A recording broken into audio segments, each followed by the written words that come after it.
Hi guys, this is the Algebra 2 video on transforming graphs. What I'm going to do is, for those of you that did not come to class, I'm just going to go through, let's say, maybe 4 graphs for you, just examples. Those of you that are coming to class, you don't have to do this, so you can turn the video off because we're going to do a paired activity. All right?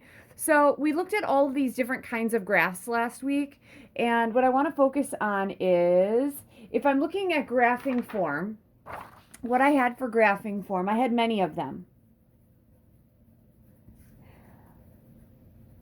Because we had y equals, and then you'd have something, and then an x, and then something, and then you have the left, the middle, and the right. And the left, the middle, and the right changed based on the kind of graph that you did. Now, I don't want to sound redundant, so I'm not going to go over that again. All that this video is really going to focus on is going to be graphing and how they look and what happens. All right, so let's start with y equals the opposite of the square root of x plus 2 minus 5. All right, so what that's going to do is it's going to take my square root function, which the square root function starts at 0, 0. So if you need the parent function, you would graph y equals the square root of x. And the smallest number that can be a square root of would be 0. And then square root of 0 is 0. Square root of 1 is 1. Square root of 2 and 3 I can't find in my head, but the square root of 4 is 2. The next biggest is the square root of 9, that's 3. And that's the largest x I can use because if I get bigger, I'm going off my graph. So I go 1, 1, and then I had 4, 2, and then I have 9, 3. So this is a starting point, and it goes off to the right. And as we discussed last week, and it should be curved, I'm sorry, it looks almost like a line, but it's not. But as we discussed last week, there should be nothing here. Now, transformations. A negative on the outside is going to reflect over the x-axis. A plus 2 on the inside is going to move it to the left 2. A minus 5 is going to move it down 5. So what we talked about is this locator point. Most of them start at the origin, right there. That locator point, if I can visualize where that goes, I should be able to graph all the other points. So I'm visualizing this. The first thing it would do would be move to the left 2. So this whole thing would move to the left 2. Then it would reflect down, and then we move it up. So in essence, this point here, you guys, has been moved to the left 2. I'm sorry, it should be down 5, my bad. Left 2 and then down 5. Okay.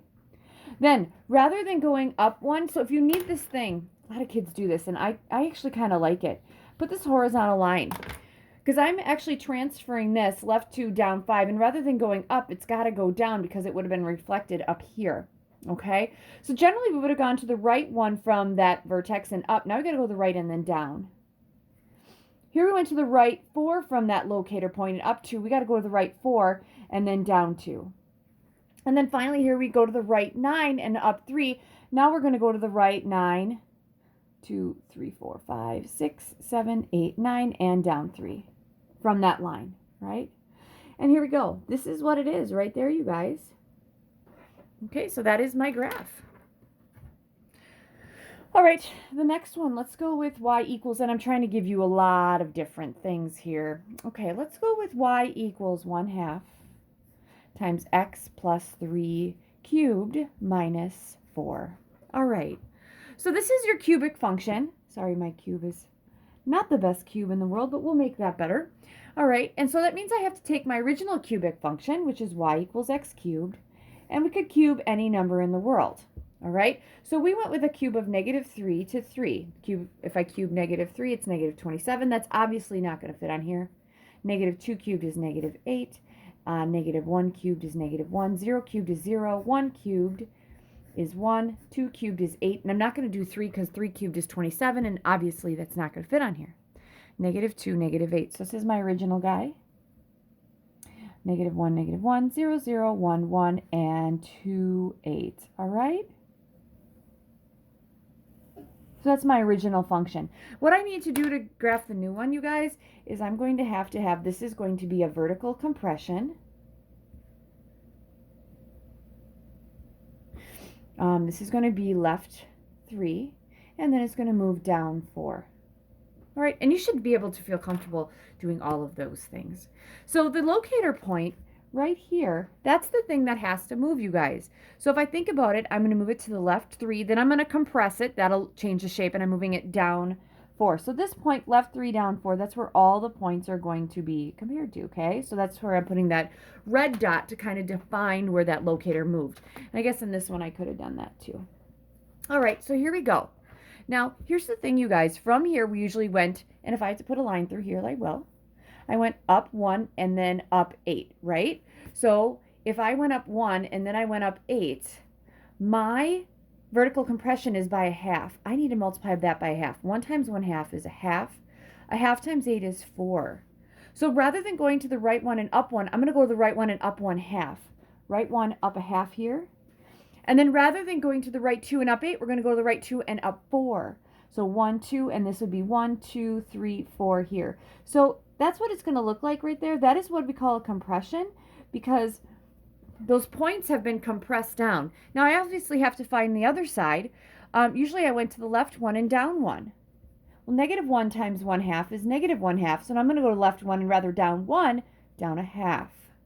And then I went to the left 2 and down 8. Rather than going down 8, -8 times 1/2 is -4. So the right 2, 1, 2, 3, 4, and there it is. That's my compression. And that should make sense because it's kind of compressed or getting closer to there.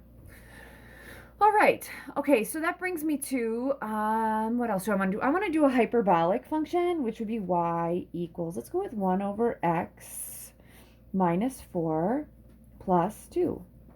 All right.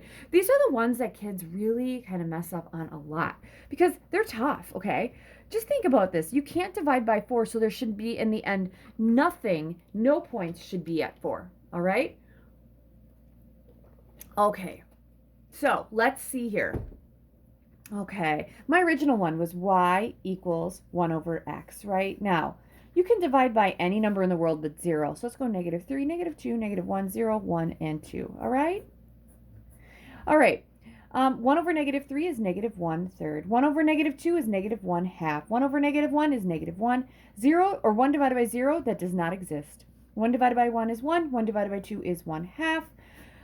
3, 1 divided by 3 is 1/3. All right, so my original one, you guys, this is my original one. And I'm going to be really careful with my asymptotes here. I think I'll use a different color for the other one. Your original asymptotes were the x and the y-axis, all right? My original graph had a point at 1, 1, 2 1/2, 3 1/3, and it kept going down. This is my original guy, right? And this one had a point at -1, 1, -2, -1/2, and then it went like this. All right, not the best in the world because it should be a little smoother in there, not like my elbow moving. All right, guys. So here's the thing. This 4 is like in the middle. It's with the x. So this is going to move it to the right 4 and then up 2. All right. So I have a blue marker here too. What I'm going to do is I'm going to move my asymptotes. Okay. These are my asymptotes. I got to move them to the right 4, up 2, right? So right 4 would be here, which makes sense because the x can't be 4 because that divides by 0. And then if I'm moving it up 2, there it is. So kind of the quick way that I do this is there's no stretch or compression. If you look at the original one, there is, by the asymptote, you go to the right 1, up 1. To get to a point, it does something like this. And on the original guy, from the asymptote, you went to the left 1, down 1, left 1, down 1 from the asymptote, and it does this. All right, and just because I like to be a little more defined in what it is. Sorry, I'm using a lot of blue today. Go Blue Devils, right? Yeah, I'm a Duke fan, guys. If you didn't remember, if you don't know that. There it is. All right, what I have in dark blue. All right, so I don't want to take up too much time with the exponential function because the exponential function we really don't do too much with. But let's do something with an absolute value. Y equals, let's go with 4 times the absolute value of x minus 5. Ooh, I like it. Favorite function. Okay, favorite function for me is the absolute value. So if I need to come up with the original absolute value function, y equals the absolute value of x, we have x and y. Okay, we're going to take the absolute value of any number. Really, we can take the absolute value of any number, negative or positive. So my table, I'm going to shove it over here. And hopefully you guys can still see that. Sorry. Here we go. I'll bring it over here. The absolute value of -3 is 3. The absolute value of -2 is -2. Absolute value of -1 is 1. Absolute value of 0 is 0. Absolute value of 1 is 1. Absolute value of 2 is 2, 3 is 3. Sorry, I ran out of it, but we have done this before. Original function should have point at negative 3, 3, negative 2, 2, negative 1, 1. And it looks like that. And I think I asked guys for a description, and they said, oh, you know what? It is a V. All right, that is a V, which is awesome. All right, so here we go. Because I'm running out of paper here, and I don't want it too congested, I'm going to just cover this up here, you guys, and I'm going to use this space right here, okay? All right. So my goal here is to say, what does that 4 do? Okay, and what does the 5 do? Once I figure out what those things do, I am good to go. The 4 is going to be a vertical stretch. And the 5 is going to move it to the right 5. So this locator right here has to be moved to the right 5. And then we have to stretch it by a factor of 4.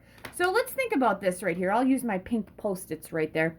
Generally, we went up 1, then 2, and then 3 on each side, right? 1, then 2, then 3. Now we have to do that and all those and multiply by 4. Okay, so 4 is going to be my vertical stretch. 1 times 4 is 4. 2 times 4 is 8. 3 times 4 at 12. There we go. All right, so here we go, you guys. Usually go to the right and left 1 and up 1. Now we're going up 4. So we're stretching it up 4. 1, 2, 3, 4. And then I go to the right and left 2, and then I stretch it up 8. This one's kind of easy because I can just go right up to 8 there. Right up to 8 there. There you go, guys. So, yeah, I really hope that if you're watching this before class, you're like, oh, okay, that's cool. But there's a Pear Deck activity that I really want to do in class, and I will do it in class, so I hope you come to class. This is just a short review of transformations on different functions, and you will have an assignment attached to this video. Good luck.